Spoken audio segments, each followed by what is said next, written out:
आज आप जानते ही हैं कि रामलला का पूजन आज से शुरू हो रहा है और एक बहुत ही एक पवित्र दिन भी है आज। और मैंने सोचा आज आपके सामने दो विषय के बारे में बात करूं।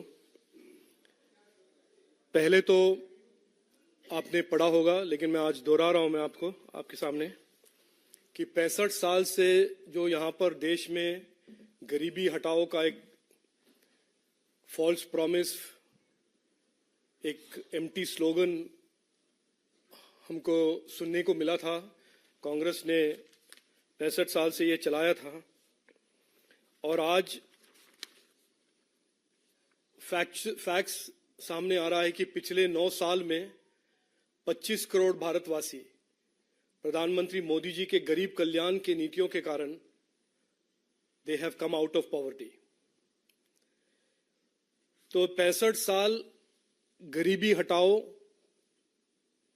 का ढोंग, अन्याय लोगों पर, और पिछले 9 साल, 9.5 साल में प्रधानमंत्री मोदी जी ने उनके काम और उनके डट के काम के कारण, उनके नीतियों के कारण और गरीब कल्याण का जो उनका फोकस रहा है, उसके कारण ये आज देखने को मिल रहा है। और ये एक थोड़ा आयरनी भी है कि जो लोग आज न्याय के बारे में या न्याय तोड़ो या न्याय जोड़ो जो भी कहते हैं, वही लोग थे जो 65 साल गरीब और गरीबी के बारे में स्लोगन करते थे। और नरेंद्र मोदी जी के सरकार के बाद ही गरीब कल्याण का ऐसा एक ट्रांसफॉर्मेशनल इम्पैक्ट देखने को मिला है। आज दूसरा एक तरह से सेलिब्रेशन ये है कि आज जनवरी 16 देश में हम नेशनल स्टार्टअप डे के रूप में मनाते हैं। और ये भी एक बहुत ही एक अहम ट्रांसफॉर्मेशन रहा है कि 2015 से आज तक देश में 1 लाख से ज्यादा स्टार्टअप, 112 यूनिकॉर्न और बहुत ही एक गहरा ट्रांसफॉर्मेशन रहा है। और इसका मैं आपको एक कॉन्टेक्स्ट आपके सामने रखना चाहता हूं कि 2012 में पार्लियामेंट में एक रिपोर्ट प्लेस किया गया था, मैंने प्लेस किया था और ये पब्लिक डोमेन में भी था, कि भारत के बैंकिंग सिस्टम के 97% of net worth 9 groups had cornered it. ये उन दिनों का बात, कंसंट्रेशन ऑफ कैपिटल और हमारे युवाओं को और हमारे स्टार्टअप को कैपिटल मिलने के लिए बहुत ही तकलीफ होता था। और आज हालात ये है कि ना कोई गॉडफादर अपने बल पर, अपने इनोवेशन, अपने क्रिएटिविटी के ताकत से 1 लाख हमारे नौजवान युवा स्टार्टअप्स उन्होंने क्रिएट किए हैं, जिसमें से 112 यूनिकॉर्न हैं। हमारा आज संकल्प भी है कि आने वाले 10 साल में ये जो नंबर है 10 लाख स्टार्टअप्स तक पहुंचेगा और हम 10,000 यूनिकॉर्न्स देश में क्रिएट करेंगे। और ये जो प्रधानमंत्री मोदी जी ने हाल ही में 3 साल में semiconductor, electronics, artificial intelligence, high performance computing, अलग अलग स्पेस, अलग अलग एरियाज में जो पॉलिसीज लेकर आए हैं, यहाँ पे सब हमको स्टार्टअप्स दिखने को मिलेगा। ये एक और अन्याय और न्याय का एक एग्जाम्पल है, जहां पर 2014 से पहले स्टार्टअप्स को गवर्नमेंट से ना तो सपोर्ट, ना तो फाइनेंशियल सेक्टर से कैपिटल मिलने की कोई उम्मीद। ये था रियलिटी 2014 से पहले। और आज का रियलिटी आप जानते ही हैं कि हमारे युवा शक्ति, हमारे यूथ जो है दुनिया के साथ compete कर रहे हैं। और जो भारत पहले टेक्नोलॉजी का कंज्यूमर देश होता था, आज हम टेक्नोलॉजी प्रोड्यूस कर रहे हैं, इक्विपमेंट और डिजिटल प्रोडक्ट्स मैन्युफैक्चर कर रहे हैं और फ्यूचरिस्टिक प्रोडक्ट सॉल्यूशंस, डिवाइसेस यहां पर बन रहा है। कल वर्ल्ड इकोनॉमिक फोरम के प्रेसिडेंट ने ये कहा कि, और आपने ये पढ़ा होगा, और एक गोल्डमैन सैक्स का भी रिपोर्ट आया है हाल ही में, कि भारत $10 ट्रिलियन की इकोनॉमी तक बहुत ही जल्द उनका उम्मीद है। वर्ल्ड इकोनॉमिक फोरम में जो आप जानते ही हैं कि जाने माने इकोनॉमिस्ट और इंडस्ट्रियलिस्ट और इन्वेस्टर जाते हैं हर साल, उन्होंने एक टिप्पणी भी की है कि India is poised to become a $10 trillion economy over the next decade. I will just repeat this in English for those who are interested in English. Today is the day that Ram Lalan's puja commences. It is a holy day. It is a very important day for crores of Indians who believe and for whom faith is important. And today I want to share with you two very important transformations that our country has gone through. The first one is, after 65 years of empty slogans of Garibi Hatao, Prime Minister Narendra Modi ji, through his focused, hard-working, determined, corruption-free governance and Garib Kalyan policies, has lifted 25 crore Indians out of poverty. It has taken Prime Minister Narendra Modi ji and his government to reverse the anyay that Congress had played on the Indians for several decades and kept people in poverty, and it is Prime Minister Narendra Modi ji who is lifting them out of poverty. The second point I want to mention is that today is the National Startup Day. This is another segment where there has been deep, decisive transformation from almost no startups in 2014, from almost no capital available for young startups, where 97% of the Indian banking system's net worth had been cornered by 9 groups during the Congress, to now an ecosystem that is the fastest growing in the world. It is the third largest in the world and is poised to go from 1 lakh startups to 10 lakh startups and 112 unicorns to 10,000 unicorns. And the consequence of all of this I want to share with you is this is what the periodic labor force survey shows in terms of unemployment in this country. The graph has been a steadily declining graph. And for those in the opposition who talk about unemployment, again I want to share one data with you, that in 2014, out of the 41 crore Indians who were in the workforce, 31 crore Indians were forced to work without skills or education. 65 साल के बाद हमारा legacy, Congress का legacy ये था 2014 में कि 4 भारतवासियों में 3 के पास जो काम करते थे, जो वर्कफोर्स के पार्टिसिपेंट थे, उनके पास ना तो स्किल्स थे ना एजुकेशन. इस हालत को उसमें बदलाव लाना, ट्रांसफॉर्मेशन लाना, स्किलेबिलिटी क्रिएट करना और उनको एम्प्लॉयबल बनाना भारत सरकार ने, प्रधानमंत्री मोदी जी ने पिछले 9 साल में किया है और उसका नतीजा है this declining unemployment trend. That's it. Thank you.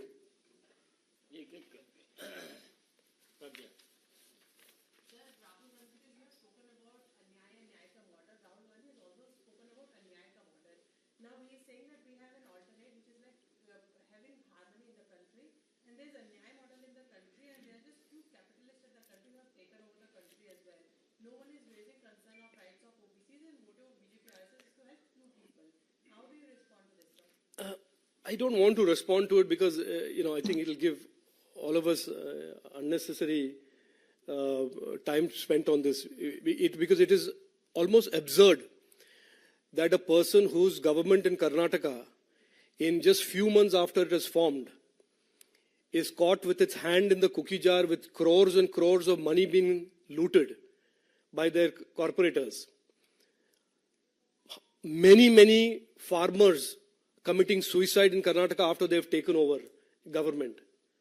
And there is this image of a old Divyang lady that was on social media 2 days ago, having to drag herself back to collect her pensions because her pensions were cancelled after the Congress government came into place. And as if that was all not good enough, you also know about the infamous episode of their own Ranchi Rajya Sabha MP, out of whose multiple cupboards, multiple money has fallen out of it in a hurry to get out of the cupboard. So Rahul Gandhi lives in this Lala world, in my opinion, where he thinks that everything that he says is predicated by nobody understanding the truth and that he can get away with these atrocious lies. He tried it in 2014, he tried it in 2019, he's trying it again today. The people of India are wise enough. They understand the truth. They understand what Rahul Gandhi's politics is about. They understand the track record of the Karnataka government and all of the Congress shenanigans in Rajasthan. And we will leave it to the people of India to decide what answer they should give to Rahul Gandhi. Anand Pandey TV 9 sir Rahul Gandhi ने कहा है कि 22 जनवरी का जो कार्यक्रम है प्राण प्रतिष्ठा को राजनीतिक कार्यक्रम है ये मोदी और आरएसएस का कार्यक्रम है और साथ ही उन्होंने ये भी कहा है कि बीजेपी और आरएसएस ने इसे चुनावी रण देने का काम किया है। देखिए, राहुल गांधी जो भी सोचे, उनके गुरु सैम पिट्रोडा ने भी कुछ ऐसे टिप्पणी किया था 5-6-7 दिन पहले। वो जो भी सोचे वो सोचे। हर भारतवासी के लिए, दक्षिण में या हो उत्तर में, पश्चिम, पूरब, हर भारतवासी के लिए राम मंदिर एक आस्था का इशू है. It is a deeply felt emotional issue for crores and hundreds of crores of Indians. Rahul Gandhi का इंटरप्रिटेशन जो भी रहे, हमारे लिए ये एक बहुत ही एक महत्वपूर्ण और बहुत ही एक डीपली फेल्ट आस्था का इशू है. इसमें राहुल गांधी का टिप्पणी जो भी हो, उसमें कोई बदलाव नहीं आएगा.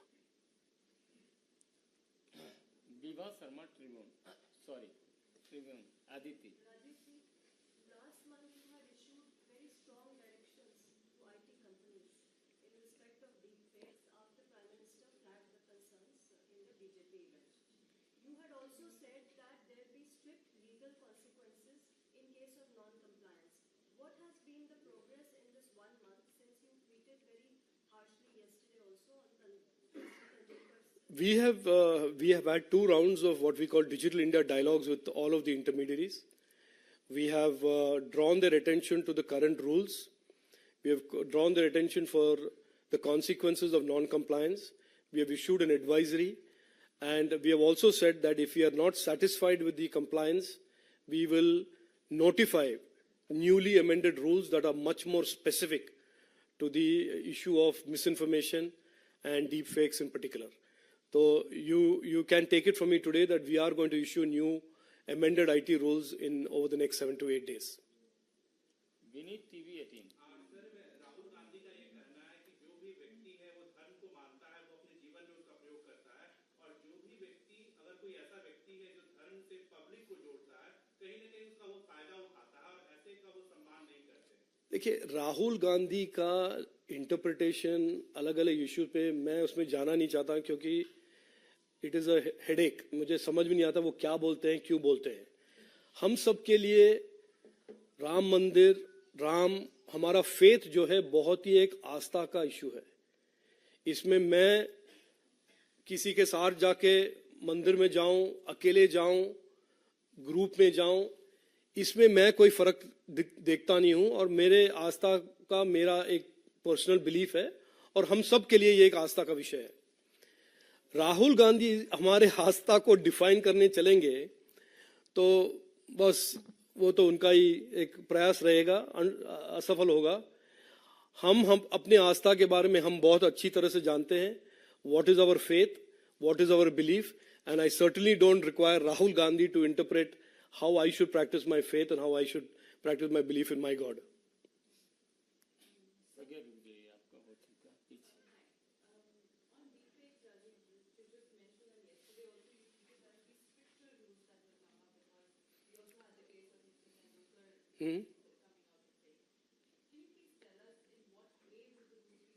No, I said, and if you just follow what I've been saying, I said the current rules already provide for prohibition of misinformation and therefore deepfakes. No, one second, let me finish. And I also said that we are prescribing some things for the intermediaries to do, including terms of use amendment. That prescription is not there in the rules. If it is not enough after the government suggests through an advisory what amendments have to be done to their terms of use, we will then embed that explicitly in the rules, saying that this should be done by you to comply with the rules. And which is why I said, we will wait for the advisory, we will see the compliance of the advisory. If we find that there is still some non-compliance or partial compliance, we will follow it up and notify new rules, which we are now going to do. Aishwarya Paliwal, India today. Rajeev, you have been speaking about the fact that, temple is a big matter, but we have seen Congress over the past 20 years has been very communal politics. Again, a statement has come from Rahul Gandhi. They are saying that this is just a BJP RSS meeting. Do you think what he is saying is true? What he is saying Of course not. Look, nobody in this country even remotely believes that is true. Rahul Gandhi would like you to believe that the faith of 120 crore Indians, or at least the Hindus amongst those Indians, is a matter that can be manipulated by somebody. It is not. My faith, or indeed anybody's faith today about Sri Ram, or indeed in Kerala, Guruvayurappan, is a matter that we believe in. It has been the case so many years, it has been the case, it will be the case for the rest of our lives. So it is for Rahul Gandhi to live in this make-believe world where he thinks that our faith is something that is manipulated by somebody else. If he wants to believe that, he is free to believe it. But we all know that is not the case. Hundreds and thousands and lakhs and crores of Indians are going to make a beeline, not today, if not today, at some point in their lives, to Ram Mandir in Ayodhya. They will do that not because of anything else except for a deep faith that they have in the God that they worship. And I think that is the fact, that is the reality. Some people will live in denial of it. More power to them. एक तरफ कांग्रेस का केंद्रीय नेतृत्व नहीं जा रहा राम मंदिर पर, लेकिन डीके शिव कुमार जो मुख्यमंत्री है कर्नाटक के, उनके नेतृत्व में धार्मिक अनुष्ठानों का कार्यक्रम आयोजित होने जा रहा है। उसको आप किस तरह? अच्छा है, और भी लोग जाएं, कांग्रेस के लोग जाएं, थोड़ा पुण्य उण्य के बारे में सीख लेंगे। ये लास्ट क्वेश्चन है सुजीत ठाकुर, दैनिक भास्कर। सर, मेरा सवाल यही है, जैसे चुनाव नजदीक आ गए, लोकसभा चुनाव, हाँ जी, और डीप फेक पे बहुत अच्छा काम भी कर रही है सरकार हमारी, लेकिन देखा गया है कि पिछले कुछ चुनाव में विदेशों में हुआ, आर्टिफिशियल इंटेलिजेंस एक थ्रेट बन के आया है, तो अभी जो रूल्स रेगुलेशन बन रहे हैं, कुछ ऐसी व्यवस्था है, फिल्ट्रेशन का कोई व्यवस्था है कि डीप फेक वाला या फॉल्स वीडियो नहीं जाए, फिल्टर हो जाए कुछ? देखिए, हमने बड़े साफ रूप से कहा है कि ये जो रिस्पॉन्सिबिलिटी है डीप फेक्स को निकालना, डिटेक्ट करना, ये रिस्पॉन्सिबिलिटी है प्लेटफॉर्म्स का। वो अपने प्लेटफॉर्म्स पे ऐसे कोई भी व्यक्ति को ना आने दे या अकाउंट ना चलाने दे जो उस प्लेटफॉर्म को मिसयूज कर रहा है थ्रू डीप फेक्स और एनीथिंग एल्स। ये कोर रिस्पॉन्सिबिलिटी प्लेटफॉर्म का है, और जब वो रिस्पॉन्सिबिलिटी में वे चूकते हैं, सरकार will take legal action against them. हमने बड़ा स्पष्ट रूप से ये कहा है कि ये कोई क्या कहते हैं, बेस्ट एफर्ट बेसिस से चलने वाला चीज नहीं है। ये सब इलीगैलिटीज हैं, ये हार्म्स हैं, ये हार्म्स आपके प्लेटफॉर्म्स में नहीं होने चाहिए। 11 टाइप्स ऑफ हार्म्स हैं जो हमने एक्सप्लिसिटली रूल्स में डाले हैं। आपके प्लेटफॉर्म्स में कोई भी यूजर ऐसे कंटेंट ना डाले। सीसैम, जैसे आपको मालूम ही है, रिसेंटली सीसैम एक कोई पत्रकार ने एक्सपोज किया था, एक मैसेंजर प्लेटफॉर्म में काफी सारे सीसैम थे। हमने बहुत सख्ती से भी रिस्पॉन्डेड, और हमने ये भी कहा कि अगर हम देखते हैं कि आप ऐसे रूल्स को फॉलो नहीं कर रहे हैं और ऐसे कंटेंट को फिर भी आप डाल रहे हैं, हम देश में उस प्लेटफॉर्म को ब्लॉक कर देंगे। तो हम उस तक जाने के लिए तैयार हैं कि अगर कोई प्लेटफॉर्म सोचता है कि हम डीप फेक्स के लिए रेगुलेशन नहीं करें, डीप फेक्स नहीं टेक डाउन करें, डीप फेक्स के लिए हम कैजुअली डील करेंगे, हमारे पास हथियार हैं कि लोगों के भलाई के लिए हम प्लेटफॉर्म्स को ब्लॉक कर लेंगे।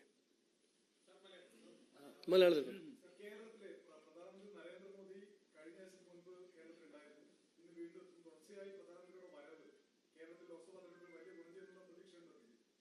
അല്ല, കേരളയ്ക്ക് ഗുണം ചെയ്യില്ല. നമ്മുടെ പ്രൈം മിനിസ്റ്റർ കേരളയിൽ പോവും, 2 പ്രാവശ്യം പോകുന്നു, അത് നമുക്ക് നല്ല സാധനമല്ലേ അത് പോകുന്നത്. അതിപ്പോ ലോക്സഭയിലെ കോണ്ടെക്സ്റ്റ് നോക്കി മാത്രം നോക്കണ്ട. ഇന്ന് നാളെ പോകുന്നത് കല്യാണത്തിനല്ലേ പോകുന്നത്.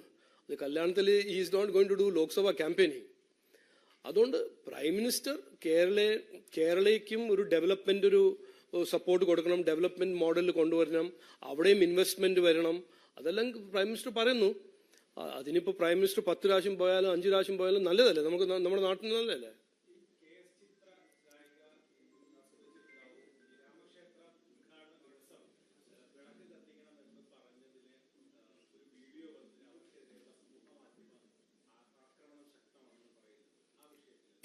ഞാൻ ഇത് കണ്ടിട്ടില്ല, ഇതിനെപ്പറ്റി I don't know, so I cannot comment.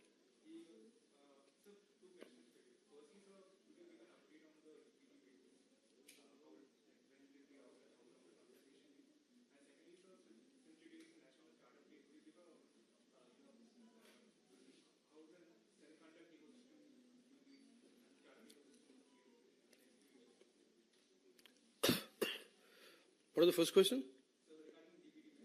DPD rules will be put out for consultation soon. It is a little behind schedule because of my own travel preoccupations and so on and so forth. But sometime this month it should be out there for consultation. And the consultation will be about a month's time. And because the elections are coming up, whether it will be notified before elections or not, I cannot predict that. On the issue of semiconductor, आपने सुना ही होगा कि Gujarat vibrant Gujarat में Tatas ने भी announce किया है कि they are starting up fab. इस माइक्रोन की इन्वेस्टमेंट के बाद बहुत ज्यादा इंटरेस्ट हुआ है देश में इन्वेस्टमेंट करने का, और हमारे सामने एटलीस्ट 2 फैब के प्रपोजल, 4 ओसैट के प्रपोजल और 3 कंपाउंड फैब के प्रपोजल आए हैं. बड़े सीरियस, बड़े हाई क्वालिटी प्रपोजल्स, और उसका एनालिसिस चल रहा है.